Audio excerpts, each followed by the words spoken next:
n'avait même pas 20 ans. Bon.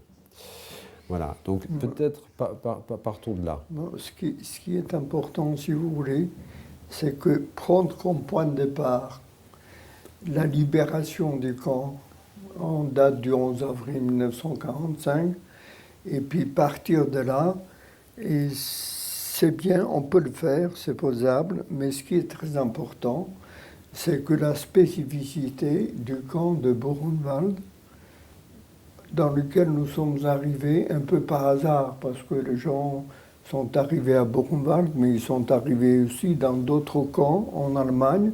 Pendant cette évacuation en 1945, en hiver 1945, où les nazis ont décidé de liquider tous les camps en Pologne pour les faire disparaître, oui, pour ne pas laisser de traces, soi-disant. Voilà. Et de sorte que la particularité qu'on soit arrivé après la marche de la mort et ce voyage effroyable en train, marchandises en hiver 1945, qu'on soit arrivé à Buchenwald et pas ailleurs, est très important. C'était vraiment fondamental.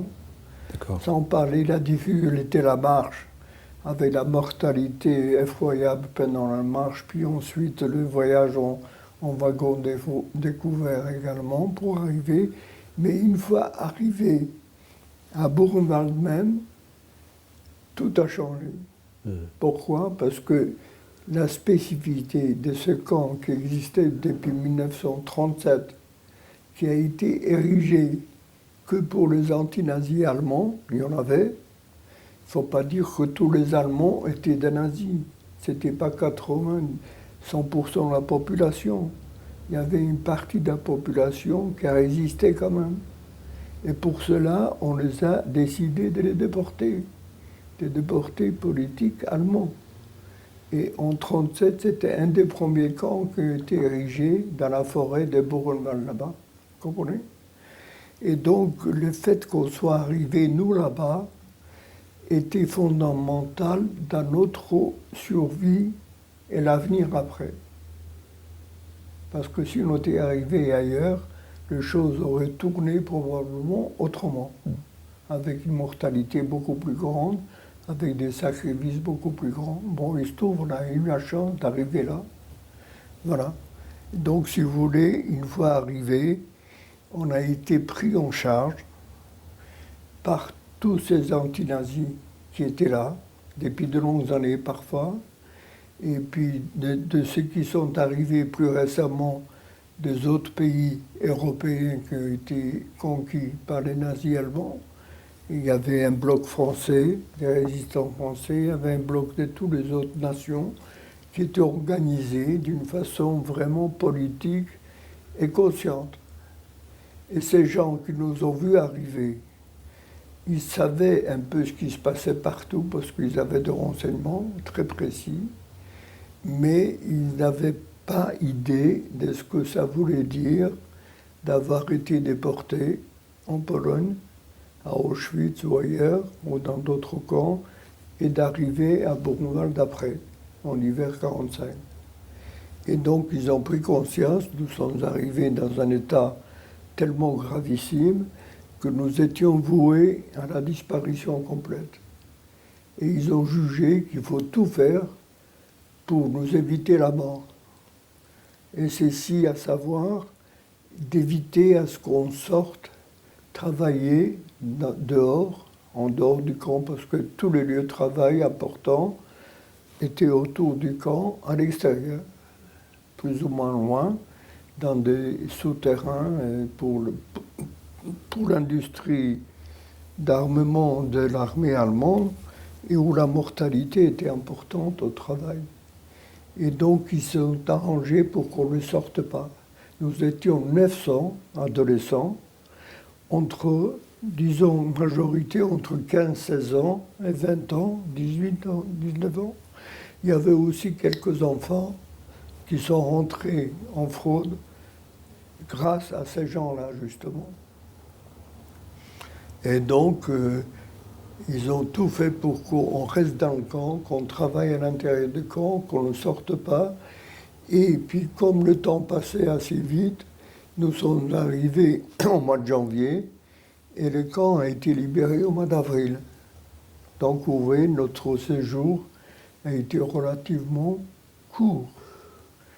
Pour nous qui avons vécu déjà déportés pendant 4 ans ou 5 ans ailleurs, pour nous, cette laps de temps était vraiment très rapide et très acceptable. Et nous, qui venions d'Auschwitz ou d'ailleurs, on trouvait que Buchenwald était un hôtel 3 étoiles. C'est-à-dire que les conditions de la vie quotidienne étaient bien meilleures qu'ailleurs. Vous comprenez?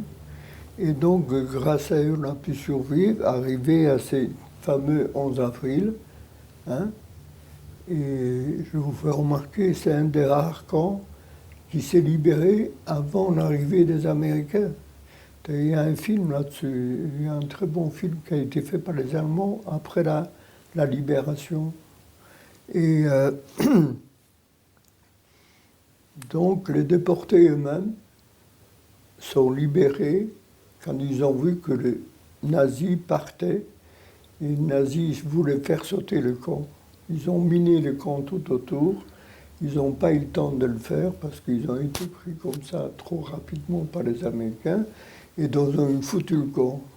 Et quand les déportés ont vu que le camp a été abandonné par les nazis, ils ont pris le pouvoir avant l'arrivée des premiers postes des Américains, qui sont arrivés dans l'après-midi, je crois, vers 4-5 heures l'après-midi, alors que quand on était déjà libéré vers 1 heure l'après-midi. C'était important. Et donc les Américains sont arrivés dans la soirée et les camps étaient libérés et nous étions libres. Et je peux vous dire qu'il y a eu plusieurs phénomènes particuliers dans ces camps. Par exemple, ces camps de Buchenwald étaient dirigés par les triangles rouges, c'est-à-dire les déportés politiques. Alors que dans les autres camps, comme Auschwitz ou ailleurs, la direction interne des camps était faite par les triangles verts, c'est-à-dire le repris de justice allemand ou autres, des autres pays. C'était des délinquants, des assassins, tout ce que vous voulez, qui étaient condamnés par la justice à des peines variables d'ailleurs, comme en prison. Et en leur promettant qu'ils faisaient le travail des nazis, et mieux que les nazis, ils auraient des dispenses de peine, ils pourront être libérés plutôt que prévu. Et c'était important dans la férocité de ces gens. Et Buchenwald, consciemment, les politiques ont pris le pouvoir des Verts et ils les ont éliminés. Ils étaient là, bien sûr, ils étaient là, mais ils n'avaient pas le pouvoir intérieur par rapport à la direction nazie extérieure. Et c'était très important, cette prise de pouvoir des politiques à l'intérieur des camps et avant la libération était très importante, parce que c'est eux, ils étaient conscients de ce qu'il fallait faire, comment il fallait faire, et comment il fallait faire si on voulait survivre. Voilà, donc on arrive à 11 avril, on est libéré. Alors, si vous voulez, dans la nuit du 11 au 12 avril, tous les triangles verts qui étaient là dans le camp se sont volatilisés. Il y avait le 12 avril, on était toujours habillés comme avant, vous savez, on ne changeait pas d'habits comme ça, d'abord on n'en avait pas, mais bien un triangle vert, il n'y en avait plus. Ils sont tous volatilisés parce qu'on se dit c'était le seul moyen pour eux de foutre le camp. Et donc sont restés les triangles rouges, ils ont pris le pouvoir à l'intérieur, et puis d'ailleurs ça déplut aux Américains, parce qu'ils ont pris conscience que ces camps étaient dirigés par des politiques, et des politiques de pas par n'importe quelle, parce qu'une grande majorité étaient des politiques communistes. Et les Américains, si vous voulez, les amours avec les communistes n'étaient pas tellement développés à l'époque, vous comprenez, de sorte qu'ils ne voyaient pas ça d'un œil tout à fait positif. Et quand ils ont pris conscience, les Américains ont fait quelque chose de très particulier dont on ne parle pas beaucoup, c'est que 48 heures après, même pas très peu de temps après, il y a eu un ordre de la part de la direction américaine en disant voilà, vous êtes des gens remarquables, vous avez même libéré le camp lui-même avant qu'on arrive, quelques heures avant qu'on arrive, et puis pour vous féliciter, on vous demande de monter sur la place d'appel pour vous gratifier, vous féliciter pour votre courage, votre organisation, etc. Et on vous demande de venir, armés comme vous êtes, de venir tous manifester. Et les gens étaient contents, ils étaient fiers. Ils avaient des armes, ils ont pris toutes les armes, ils sont montés vers l'appel plate pour être félicités par les Américains.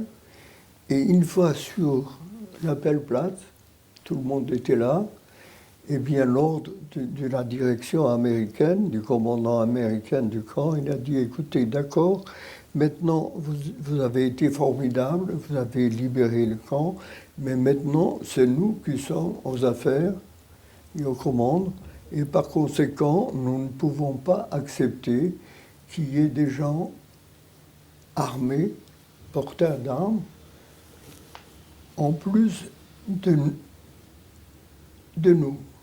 Et par conséquent, on vous demande, en partant de l'appel plate, d'abandonner toutes vos armes ici, comme ça vous rentrez chez vous normalement. Et tous les accès vers la place d'appel, vous savez, il y avait des accès qui arrivaient, étaient bloqués par des commandants américains pour que les gens ne puissent pas retourner dans leur bloc s'ils avaient des armes. Et donc, il y a une montagne énorme qui a été déposée au milieu de l'appel plate, où les gens abandonnaient toutes les armes, ils sont rentrés comme ça dans leur bloc après. Et ils ont été bien trompés par les Américains. Ils n'étaient pas très contents, vous savez, parce que c'était très peu de temps après la libération. Bon, enfin, c'était comme ça, les Américains ont dit non, c'est nous maintenant, personne d'autre. Voilà. Et puis ensuite, très vite, les jours qui suivaient, eh bien, on savait que les gens étaient rapatriés. C'est-à-dire, on circulait, il y avait des avis qui circulaient dans le camp, tous les gens pouvaient être rapatriés dans leur pays respectif pour retrouver leur famille, etc., parce qu'ils étaient libres. Et c'est vrai que ce rapatriement a été extrêmement énergique et rapide. Et en fonction de l'importance des gens, leurs fonctions politiques avant, etc., tout ça, ils étaient rapatriés très rapidement, parfois par des convois spéciaux, des trains, des voitures, même par avion, etc. Et de sorte que tous ces gens, tous ces nationaux, si vous voulez, ont quitté le camp dans les 10 jours qui ont suivi, 15 jours qui ont suivi. Quant à nous, les 900 adolescents qui ont survécu comme ça, on nous a dit qu'on devait retourner dans nos pays respectifs, dont nous étions originaires, c'est-à-dire la Pologne, la Roumanie, la Bulgarie, la Hongrie, etc. Et nous, spontanément, le problème était un problème de fond extrêmement important, dont nous étions tout à fait conscients, c'est que nous savions que tous ces nationaux qui ont été internés parfois de longues années à Buchenwald ont été rapatriés dans leurs pays respectifs, dans leurs familles. Ils retrouvaient souvent leurs biens, ils retrouvaient ce qu'ils avaient abandonné, et parfois leurs femmes, même si elles étaient avec quelqu'un d'autre, mais ils retrouvaient leurs femmes, leur famille, etc. Et de sorte que les gens partaient extrêmement volontairement, ils étaient tout à fait partant immédiatement. Et ils sont rentrés en France ou ailleurs, partout. Et nous savions que nos familles ont été exterminées, et on savait où et comment, et on savait qu'ils n'étaient plus là. Ni nos parents, on était tous orphelins, les 900. Et on était tous, et sans parents, sans grands-parents, sans rien, et tous nos biens ont été tous spoliés, hein, et de sorte que nous, spontanément, comprenions que ce n'était pas la peine de retourner dans nos pays d'origine, parce qu'on ne trouvera rien. Et on n'a rien, et ce n'est pas la peine, on a dit, on ne bouge pas d'ici. On ne bouge pas d'ici, on ne rentre pas dans nos pays. Et je me souviens, mais il y avait un camion qui est venu pour le ramener en Pologne, avec des Polonais dedans, avec la faucille et le marteau, puisque la Pologne était sous le joug soviétique à l'époque. Et donc on voulait nous ramener et on a refusé de monter dans le camion. Le camion repartit comme ça, il est reparti vite. Eh bien, ça a posé un problème, parce que la direction américaine, le commandement américain, a dit, mais qu'est-ce qu'on va faire? C'est pas 10 personnes, c'est 900. 900 personnes qui ne bougent pas et qui ne veulent pas bouger, et qui sont dans des conditions difficiles dans les anciennes baraques du camp à l'intérieur, tout ça. Et ils ont dit quand même, on ne peut pas les laisser dans ces conditions, il faut le temps qu'il y ait une décision. On nous a sortis du camp. D'ailleurs, il y a une photo où on sortait du camp d'une façon organisée, sous surveillance d'ailleurs, on n'était pas tout à fait libre, pour aller dans les casernes des SS qui étaient situées à l'extérieur du camp, où les gardiens, si vous voulez, les SS qui gardaient le camp, habitaient. Et donc on était dans des bâtiments en dur, avec des douches, avec des WC, avec des lits individuels sur 2 étages, et donc des conditions, si vous voulez, de vie tout à fait acceptables. Et à manger, on avait tout ce qu'il faut, puisque les Américains nous fournissaient de l'alimentation, etc. Et de sorte, sur le plan quotidien, on était dans de bonnes conditions. Oui. Mais ceci ne solutionnait pas le problème de l'avenir. Parce que qu'est-ce qu'on va faire avec eux? Ils ne veulent pas rentrer chez eux. Personne n'en veut. On ne peut rien faire. Vous comprenez? C'est là que, justement, c'est Geneviève Antonius de Gaulle, qui était à Ravensbrück, qui était une déportée politique et résistante, qui a appris la déshérence d'une façon précise. Les canaux intérieurs des déportés, vous savez. Et elle a eu conscience que, comme ça, 900 qui ne veulent pas bouger. Et c'est là qu'elle aurait parlé à De Gaulle, justement, de ce problème. Et De Gaulle, il avait conscience, quand même, du problème humanitaire qui existait à l'époque. C'est là qu'il a fait cette proposition lui-même, en disant la France va prendre la moitié à peu près, en faire une pupille à la nation, qui a été rejetée d'ailleurs assez très rapidement, et puis les autres repartis dans les autres pays européens. C'était une action humanitaire à l'époque, 1945, aussi là. C'était entre le mois de mai, à la fin de la guerre, si vous voulez, la signature, entre le mois de mai et le mois de juin, juillet. Comment ça se passe, le refus? Le refus? Oui, c'est voté, c'est une question posée au gouvernement. Comment ça fonctionne? Pourquoi, enfin, qui refuse Non, vous savez, quand il y a un ordre comme ça, supérieur, comme oui. Macron aujourd'hui, ou bien De Gaulle à l'époque, et tout ça, ces décisions arrivent au niveau des hauts fonctionnaires de l'État, qui sont là depuis toujours, qui sont là toujours de toute façon, pour voir ce qui est ordonné. Est-ce que c'est possible? Comment on peut le faire? Dans quelles conditions? Tout ça, si vous voulez, c'est la mise en œuvre de quelque chose qui a été ordonné de très haut.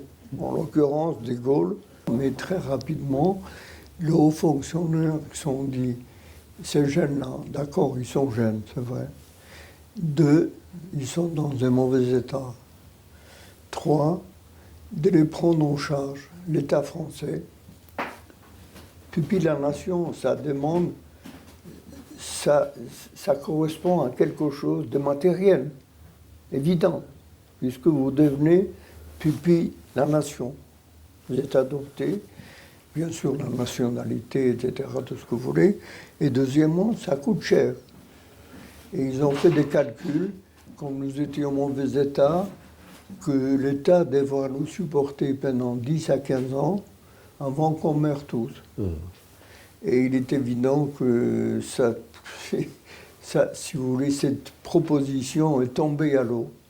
Et finalement, quand même, comme on voulait quand même respecter un peu le chef de l'État, qui était De Gaulle, on voulait respecter ses volontés, on a dit d'accord, ce qu'on peut faire quand même, c'est accepter à ce qu'ils viennent en France, à ce qu'ils aient un visa d'entrée en France, à condition que ce soit une institution juive qui les prenne en charge, sur le plan matériel, mais pas l'État. L'État se borne que à donner un visa d'entrée, un visa de séjour en France. C'est déjà beaucoup, vous savez, à l'époque. C'était beaucoup. Et donc, il s'est trouvé comme ça. C'est à l'époque, c'était l'OSE, œuvre de secours aux enfants, qui existe toujours, d'ailleurs, dans laquelle je suis très actif. Cette œuvre de secours aux enfants, en disant d'accord, on veut bien les prendre en charge. À l'époque, ils étaient exilés. Vous savez,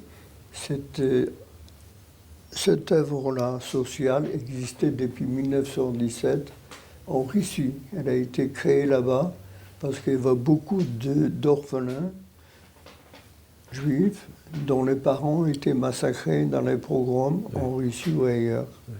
Et donc, cet OSE s'est formé là-bas pour aider ces enfants qui n'avaient plus dont les parents ont été assassinés. Et puis ensuite, Staline a toléré l'OSE pendant quelques années, et jusqu'en 1930 ou quelque chose comme ça, et après il a dit qu'il n'y avait pas de raison qu'il y ait une institution spécifiquement juive en Union soviétique. En Union soviétique, il n'y a pas de juifs, il n'y a pas de trucs, ça n'existe pas. Il a fait du sourd, l'OSE. Et l'OSE est allé en Allemagne, qui était, à l'époque, l'Allemagne était le pays le plus, disons, le démocratique, etc., le plus développé. Et ils sont installés en Allemagne. Et là, Hitler arrive au pouvoir en 1933. Bien sûr, dissolution de l'OSE tout de suite. Et l'OSE est parti en France. Et de la France, quand la France a été occupée, il s'est replié en Suisse. Il était en Suisse et actif toujours, et en relation avec le Joint, qui est une institution d'entraide des Juifs américains. D'accord. Et l'OSE, qui était chargé en France de nous accueillir, n'avait pas d'argent. Eh bien, une action spécifique aux États-Unis, auprès des Juifs là-bas, ont immédiatement mis à disposition de l'OSE France tout ce qu'il fallait pour qu'on puisse nous accueillir en France. Et c'est comme ça on est arrivé à 423 en France. Quand nous avons appris, on ne savait pas tout en détail, mais on savait quand même une grosse chose en disant, puisque vous ne voulez pas rentrer chez vous, on va vous envoyer ailleurs en Europe. On a été d'accord et on nous a dit qu'il y a un grand groupe partira en France et les autres vont partir de petits groupes dans les autres pays européens. Et comment je savais que nous avions une partie de notre famille qui vivait en France, je suis allé voir le commandant américain en lui expliquant, je ne sais pas si ma famille en France a survécu, je ne sais pas ce qu'ils sont arrivés, mais en tout cas, je voudrais bien aller en France pour voir, pour essayer de les retrouver s'ils sont vivants. Il m'a dit, non, on ne peut pas le faire, les listes sont faites. Si tu es dans la liste du groupe qui part en France, tu pars. Sinon, si tu es dans le groupe qui va en Norvège, tu iras en Norvège, et là-bas, tu débrouilleras, puisque c'est après la guerre déjà, la liberté. De là-bas, tu vas te débrouiller tout seul pour venir en France, pour voir ce que tu as à faire. Donc là, ce que vous dites, c'est que les 423 qui avaient été, alors je ne sais pas quel mot il faut utiliser, mais choisis, on va dire, étaient pris au hasard. Oui, tout à fait. Tout à fait au hasard, d'accord. Donc vous auriez tout à fait pu ne pas être dedans. Pour être dedans ou pas, il m'a dit, si D'accord. tu es dans la liste, c'est bien, mais si tu n'es pas dans la liste, tant pis, D'accord. nous, on ne peut rien changer. Mais donc on n'a pas tenu compte du fait que dans les enfants, il Non, pouvait y avoir de la pas famille en France on ou ne savait pas. pas. On a Ouais. interrogé, Ah oui, oui. on ne nous demandait rien du tout. On nous demandait D'accord, rien. d'accord. Oui, oui, d'ailleurs, à propos, on a d'ailleurs retrouvé des documents parce qu'on nous demandait, après la libération, ce qu'on voulait faire. Et je peux vous dire, la grande majorité des 900 avait marqué qu'ils voulaient partir en Palestine. Oui. Hein? Je retrouvais un papier pour moi aussi la même chose. Eh bien, et de sorte que quand les listes ont été promulguées, je trouve j'étais dans la liste des 423 pour partir en France. Chose que j'étais très heureux, bien entendu, j'étais très content. Voilà. Bon, mais je ne parle pas du voyage et tout ça, qui était un voyage horrible en Allemagne. Il nous a pris en charge dans des wagons complètement délabrés, des voies ferrées complètement détériorées. Enfin, on a mis beaucoup de temps pour arriver à la frontière française. Une fois, je crois que c'était à Metz. On est arrivé là, on nous a changé de train. On nous a mis dans un train de première classe, Pullman, avec de la musique, avec des bonbons, des chocolats. Et dans toutes les gares, on nous recevait comme ça, comme quoi, parce qu'il y avait une espèce de propagande comme quoi la France accueille des déportés, des orphelins, etc. Tout ça. Et ça avait un écho extrêmement positif, hein, il faut comprendre. Et c'est comme ça, on est arrivé à Écueillé en Normandie, où on a été reçu par l'OSE là-bas. Voilà. Et de sorte que j'ai bénéficié de cette chance d'être dans le groupe. C'est ça. Des 423. Ce qu'il faut bien comprendre, Ouais. quand on a été reçu à 423, à Écueillé, en Normandie, et quand on nous avait dit, avant de partir, quand les listes ont été formées, on nous a expliqué un petit peu que la France voulait nous accueillir et faire de nous pupilles de la nation, nous adopter, etc. Donc c'était relativement favorable. Mais une fois arrivé à Écueillé même, en France, on a appris tout ça, ça s'est dégonflé, comme un ballon de baudruche, comme ça, il n'y avait plus rien, il n'y avait pas de pipi, il n'y avait pas de ceci. Ce qu'on tolérait, c'était juste un visa de séjour, enfin, un visa d'entrée, etc. Et de sorte que je peux vous dire qu'au début juillet, nous sommes arrivés le 7 juin, si je me souviens. Au début juillet, il y a eu 180 sur les 423, c'est à la moitié pratiquement, est parti d'une façon officielle et légale en Palestine. Parce qu'il y a eu des demandes, si vous voulez, nous concernant, auprès des autorités anglaises, en disant, voilà, il y a des enfants qui ont été sauvés dans les camps, tout ça, ils ont survécu, il faut leur donner des certificats normaux d'immigration en Palestine. Et comme ça, on a obtenu 180 places. Et 180 sont partis tout de suite. Et les autres, des petits groupes, sont partis pour deux raisons différentes. La première, parce qu'ils ont retrouvé des membres de leur famille, soit aux États-Unis, au Canada ou en Australie, peu importe, en Nouvelle-Zélande, n'importe où. Et ils ont pu retrouver des membres de leur famille et ils sont partis là-bas. Ils ont été accueillis par leur famille. Et puis il y a aussi des pays qui ont volontairement accepté d'accueillir quelques déportés comme ça qui étaient en France, hein, ils sont arrivés en France. De sorte que il y en a beaucoup qui sont partis. Moi, je suis parti avec un certain décalage pour des raisons un peu différentes, etc. Mais j'ai quand même quitté, si vous voulez, de sorte que à la fin du, disons, le 47-48, il y a eu très peu de gens qui sont restés en France. Oui. Mais si vous prenez Elie Wiesel, hein, qui était avec nous, il était avec nous à Écrit. Et très rapidement, il a montré des capacités d'écrivain, de journaliste. Et il parlait français en plus, parce qu'il avait appris le français au lycée, chez lui là-bas en Hongrie, en Roumanie, en Hongrie. Eh bien, Elie Wiesel, Mauriac, François Mauriac, le grand écrivain, l'a pris sous sa coupe parce qu'il a vu que c'était un garçon qui était capable de faire des choses.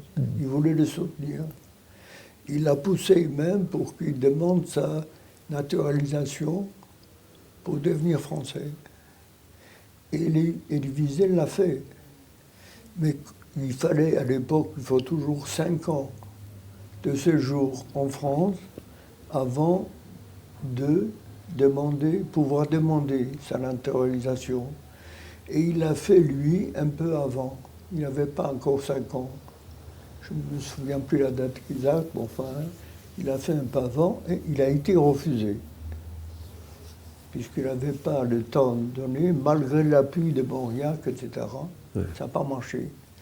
Et quand il a vu ça, il est parti aux États-Unis. Il est parti aux États-Unis, que fait-il chez les États-Unis? Ben oui. Alors, ce qui est intéressant, après il est devenu ce qu'il est devenu, peu importe, mais il était copain avec Mitterrand. Ils ont changé des lettres. Mitterrand était qu'un intellectuel aussi, quand même, hein, comme ça.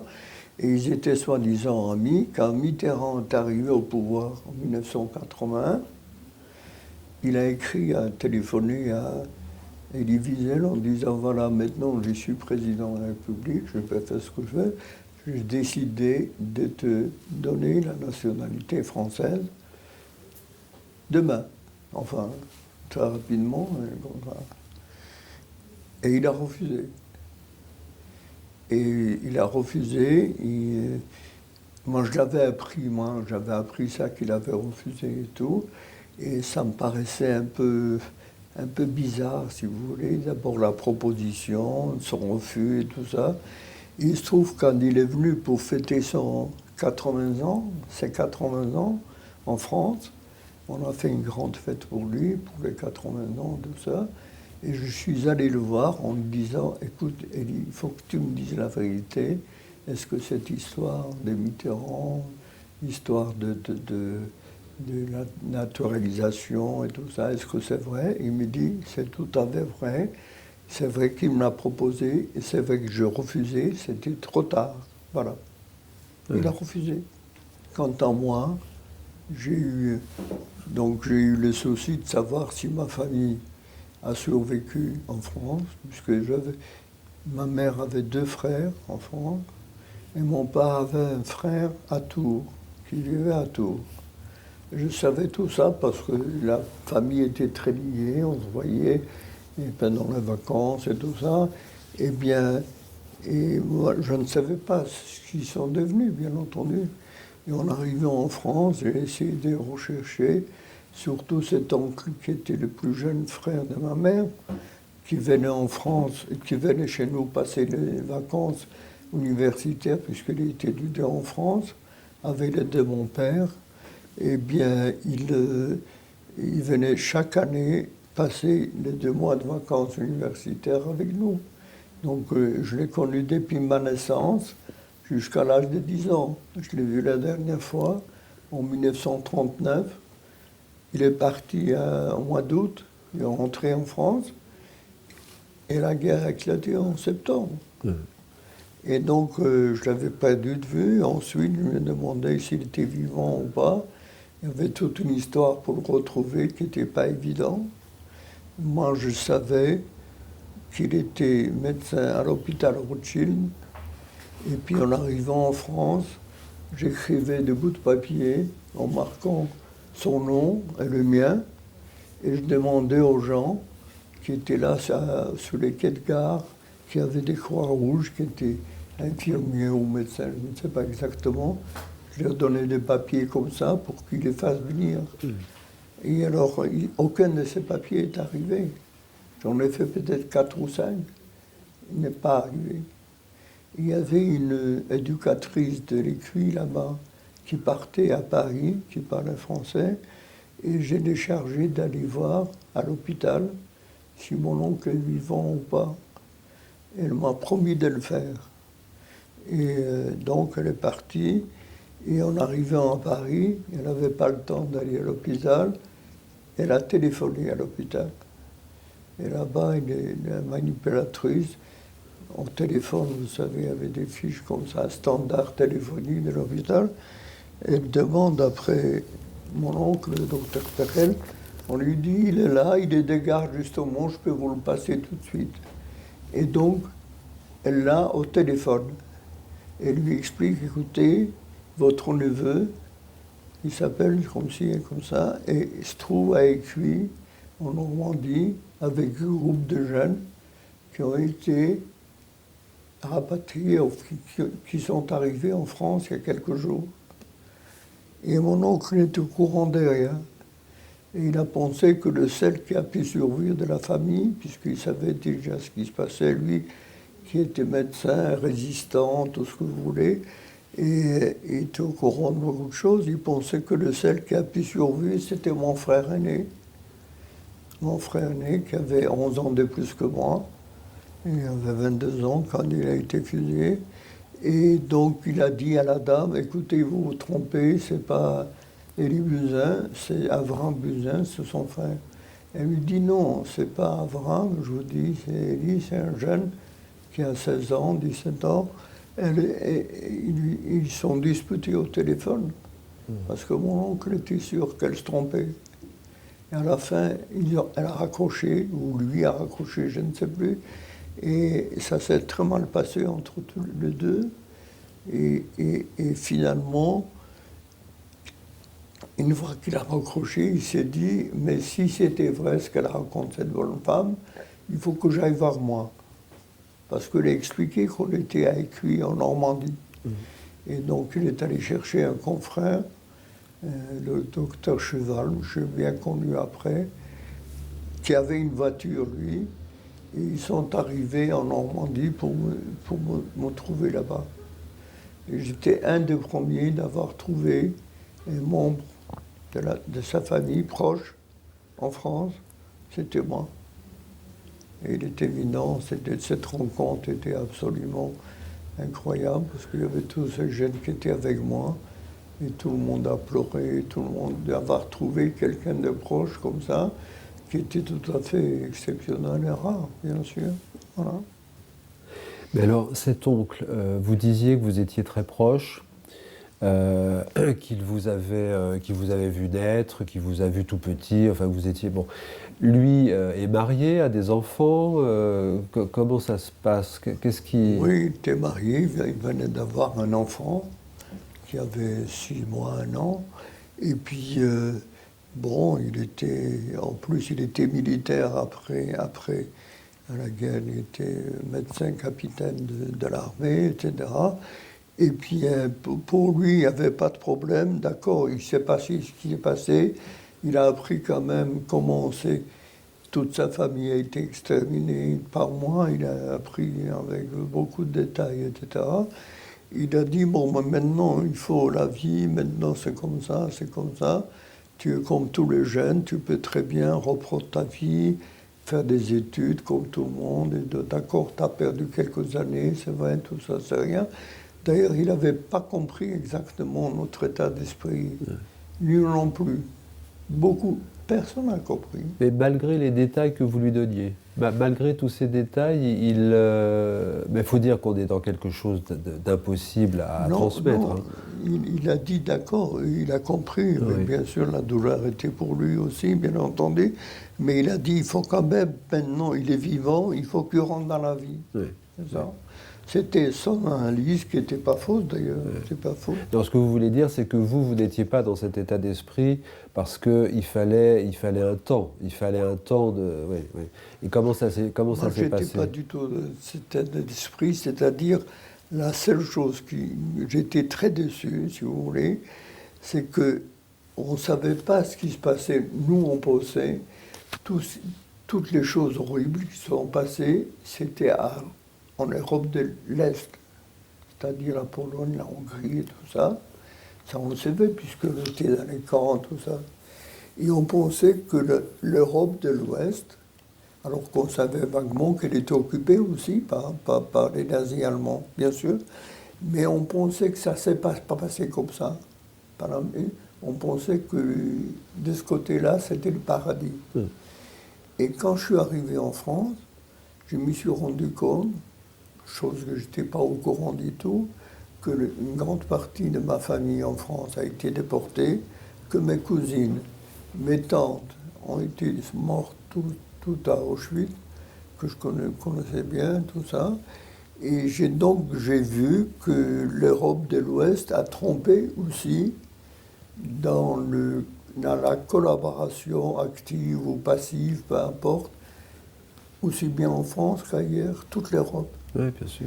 Et c'est là que je suis arrivé à la conclusion que nous, les survivants, on n'avait pas le droit de vivre en Europe et on devait quitter à tout prix l'Europe. Pas qu'il ne soit, n'est plus resté en Europe.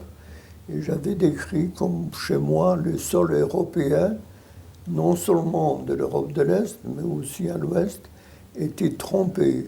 Le sol sur lequel je marchais était imprégné du sang et des cendres de tous les nôtres. Et 6 millions, c'est 6 millions. C'est pas 30 personnes mortes sur l'autoroute dans un crash de plusieurs voitures. C'est pas la même chose. Eh bien, je disais, ben, je ne me sens pas autorisé de marcher sur ce sol-là, il faut que je le quitte, à tout prix. Et comme j'étais déjà fixé de partir en Palestine, etc., et donc j'ai choisi, je ne reste pas. Et malgré le désir de mon oncle de m'adopter, il voulait m'adopter, puisque j'étais orphelin, il voulait m'adopter, mais à l'époque je devais abandonner, prendre son nom à lui, qui était le nom de ma mère, bien sûr, auquel je tenais beaucoup, mais il fallait abandonner le nom de son père. Et ça, je ne voulais pas. Je trouvais ça, pour la mémoire de mon père, que ce n'était pas faisable, j'ai refusé. Voilà, donc il y a eu déjà un petit peu de friction entre nous deux assez importante. Et puis ensuite, je lui dit, de toute façon, moi je ne reste pas ici, quelles que soient mes possibilités, j'avais des possibilités énormes. Et vraiment, à tous les points de vue. Et j'ai dit non, je ne veux pas de tout ça, je m'en vais, je suis parti. Voilà. Alors donc, je pars en 1947, encore du temps des Anglais. L'État d'Israël n'existait pas encore. Il a été formé en 1948, début 1948, mais je suis parti en 1947 avec des faux papiers. Je suis arrivé d'une façon semi-légale, enfin peu importe là-bas, j'étais très heureux justement de rejoindre la Palestine, et parce que d'abord mon frère voulait y aider, il a été assassiné, il n'a pas pu faire ce qu'il voulait, mais ça à l'époque c'était pas dans mon conscience, si vous voulez, c'était assez inconscient, mais j'ai compris ça 30 ans après. Il m'a fallu 30 ans ou plus pour le comprendre. Et de sorte que quand je suis parti, j'étais très heureux. Et puis là-bas, j'étais idéaliste, si vous voulez. Je voulais reconstruire le pays. Et j'étais dans un kibbutz, dans une collectivité agricole, où je travaillais la terre. j'étais extrêmement satisfait du travail, de ce qu'on faisait et tout. Et puis je travaillais dans le bâtiment en hiver.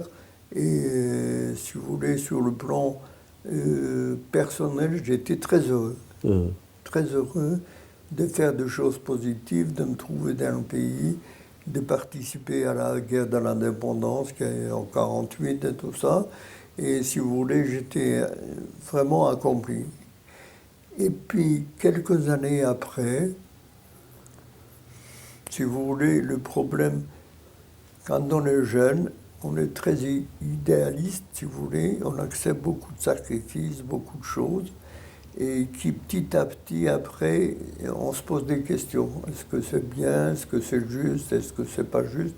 Je ne peux pas vous développer tout ça, c'est un peu trop compliqué. Non, mais quand même, vous pensez à quoi quand même en particulier à ce moment-là? Parce que c'est intéressant quand même. Je pense, en fait, je ne pense pas grand-chose. Je pense à être utile à la communauté dans laquelle je vivais, d'être le plus positif sur le plan du travail, sur le plan rapport, tout ça. J'étais actif et dans la communauté. Et puis il se trouve qu'à un moment donné, comme j'étais actif, on m'a envoyé, parce que nous avions une possibilité de faire des compléments, si vous voulez, une formation. Ça s'appelle une formation particulière pour aider la collectivité à se développer sur le plan économique et autres. Et on nous a envoyés dans les universités pour des cours de 6 mois, des cours d'enseignement dans lesquels on pouvait acquérir des connaissances particulières, surtout économiques et autres. Et on m'a envoyé un cours comme ça. Et là, suivait des cours universitaires, bien sûr, mais on ne vous demandait pas ni des diplômes ou quoi que ce soit, c'était un truc particulier de formation.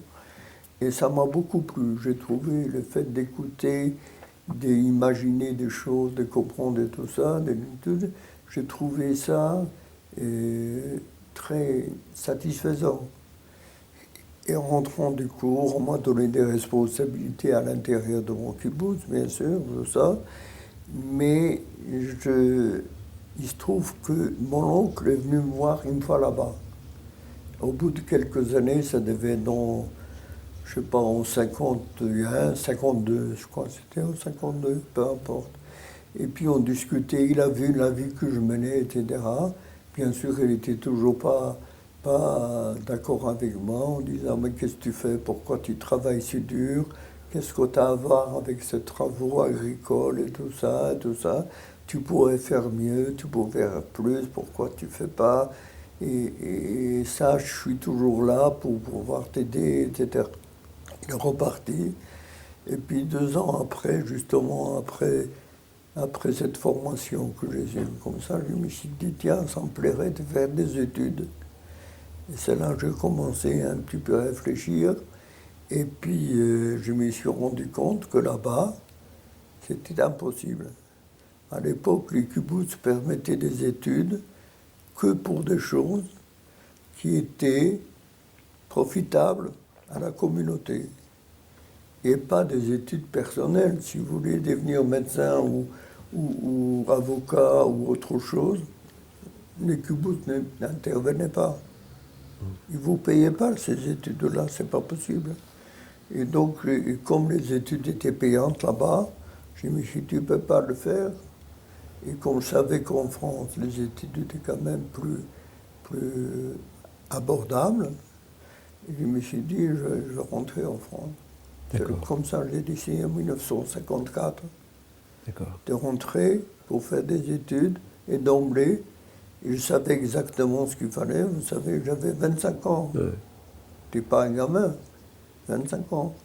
Et avec tout ce que j'ai vécu avant et tout ça, donc je savais ce qu'il fallait faire en disant, tu rentres en France, tu passes ton bac et tu fais des études, etc. Bon. Sur quoi je me suis planté. Enfin, je pensais que c'était plus simple que ça, mais en fait, bon. Toujours est-il, j'ai pu le réaliser. avec beaucoup d'efforts, beaucoup de travail et tout ça, y arriver quand même, voilà. On y arrive, il suffit de vouloir. Alors, l'épisode de Oran, ça m'intéresse parce que on rentre dans un autre monde. Alors d'abord, on est tout à fait ailleurs. Et puis, il y a la philosophie. Le directeur d'école, si je me souviens bien, est prof de philo, hein. Bon, donc ça doit jouer entre vous. Là, ça vous ouvre probablement à quelque chose de nouveau. Bon. C'est Et très important. en même temps, il vous protège, il vous empêche de faire des choses, mais il vous explique Non, pas pourquoi. si Ouais. vous voulez, les choses dans la vie se font comme ça, on Oui. croit que ça s'est fait par hasard autrement, Ouais. mais c'est très souvent, c'est le problème de rencontre d'une personne avec une autre, c'est des rencontres et des échanges qui font que les choses apparemment impossibles deviennent possibles. Et effectivement, moi qui me croyais intelligent, et avoir vécu tout ça, et pour moi le baccalauréat c'était rien. Je parle français, j'avais continué à parler français depuis que je suis arrivé en 1947 en Israël, j'ai toujours continué, c'était un groupe de francophones qui étaient avec moi et tout ça, et de sorte que je me disais que pour moi passer le baccalauréat c'est pas grand chose. Et je me suis dit que par correspondance, on peut le faire très facilement. Et en fait, quand j'ai reçu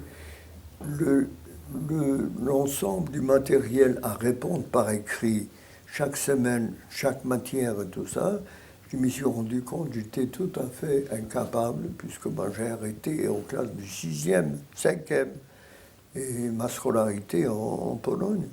Et par conséquent, j'étais incapable de faire quoi que ce soit. J'étais très déçu, à tel point que quand je suis parti, comme je ne savais pas comment ça va se passer, enfin, j'avais pris un billet aller-retour de bateau. À l'époque, il n'y avait pas d'avion. Hein. J'ai pris un billet aller-retour. Je me suis dit, comme j'ai vu, c'était un échec pour moi. Et cette histoire du baccalauréat, des études et tout, je dis tu retournes au Cubo et puis voilà, on t'acceptera toujours, il n'y a pas de problème. Et donc je suis retourné à Marseille, en train, sans prévenir mon oncle, d'ailleurs je ne lui ai même pas dit ce que je faisais.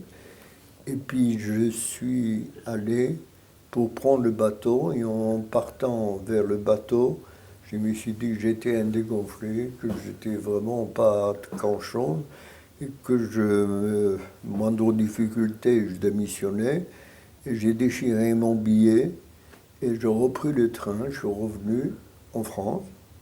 J'ai téléphoné là la première fois à mon oncle en disant, la première fois, écoute, jusqu'à maintenant, je pensais que je pouvais me débrouiller tout seul, et j'ai pu jusqu'à maintenant faire des choses, mais maintenant, je crois que je suis dans une situation très difficile et si tu peux me proposer quelque chose pour m'aider pour le baccalauréat, j'accepte.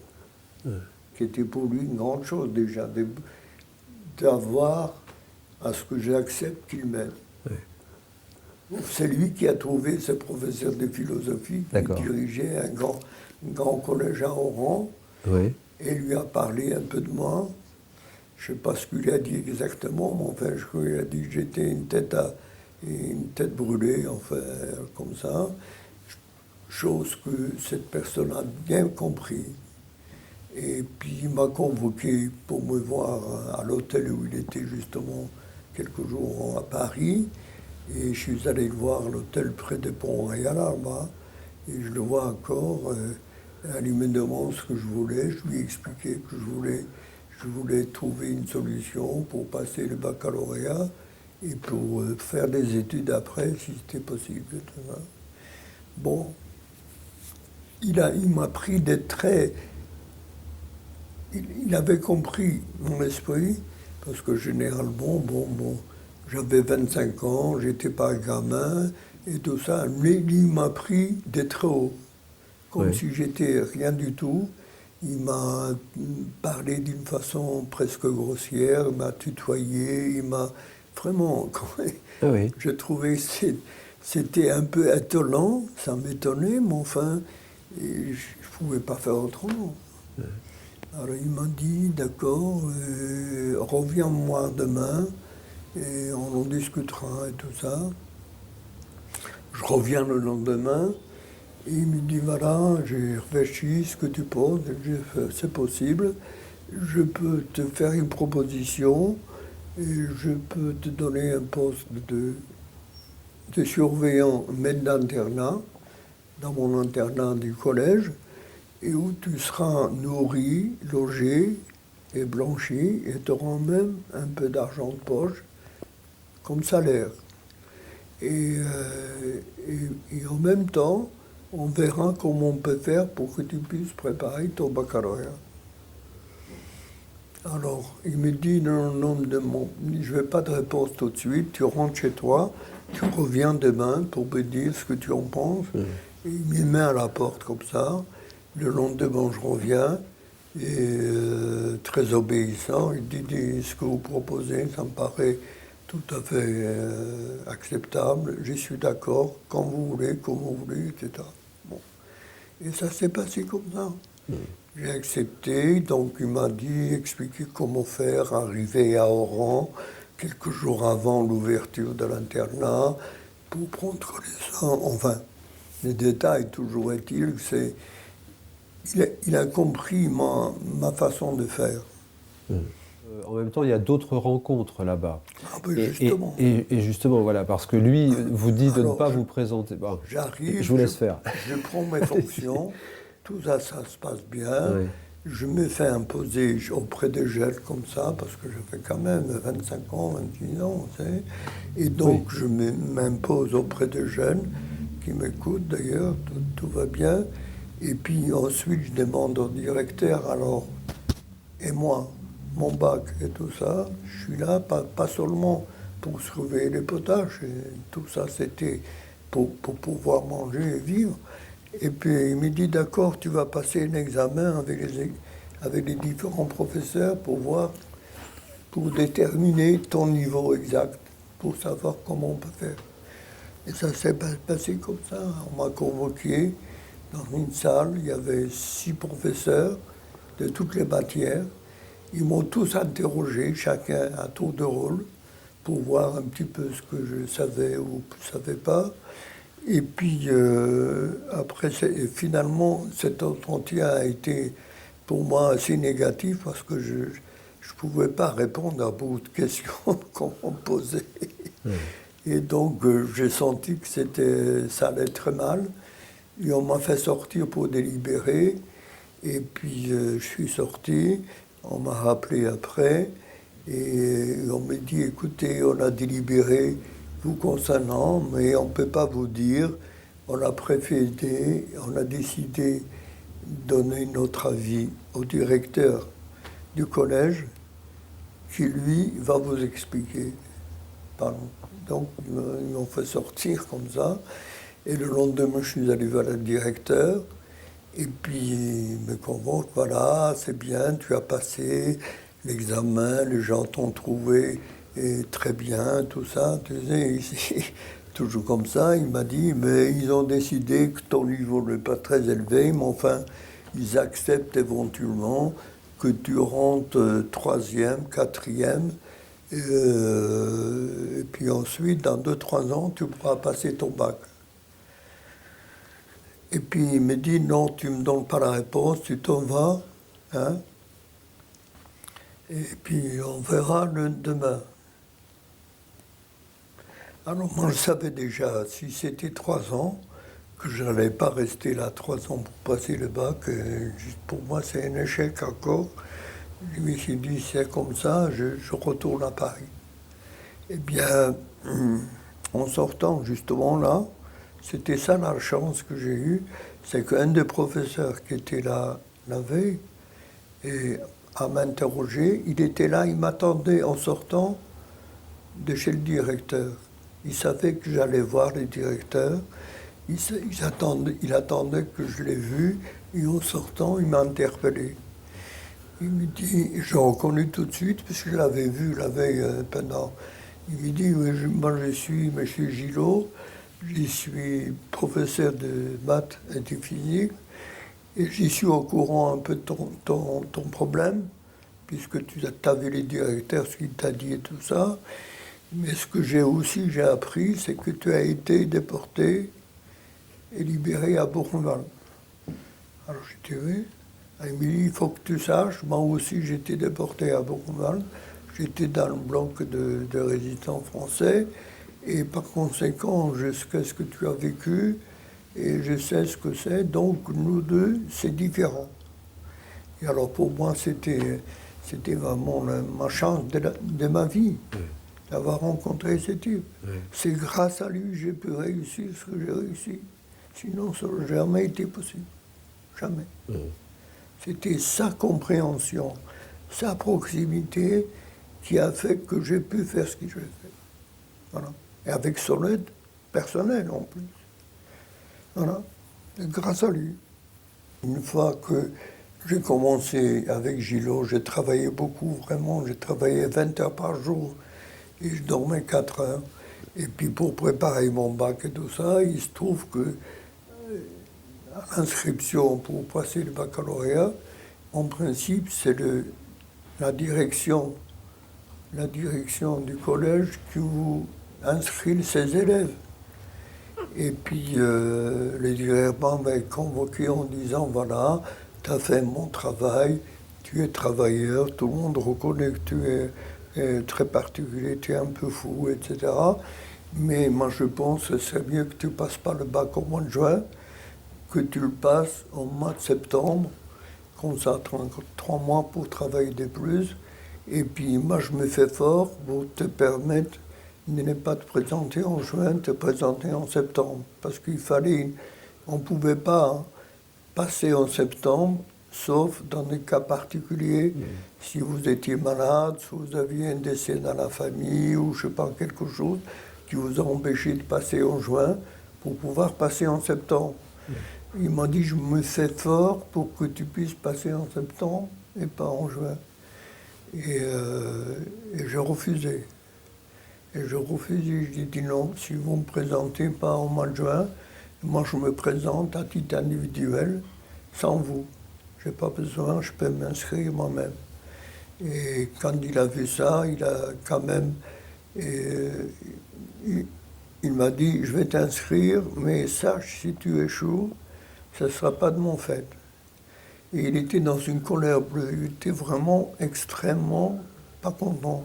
J'ai vu qu'il était dans une colère épouvantable contre moi. Et j'ai pas cédé, j'ai passé mon baccalauréat.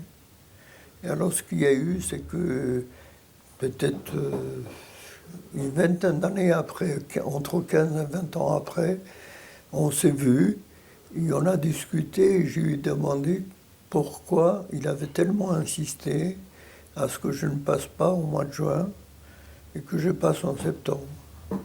Et parce que je comprenais un peu parce qu'il voulait qu'au septembre j'ai plus de chances de passer, etc.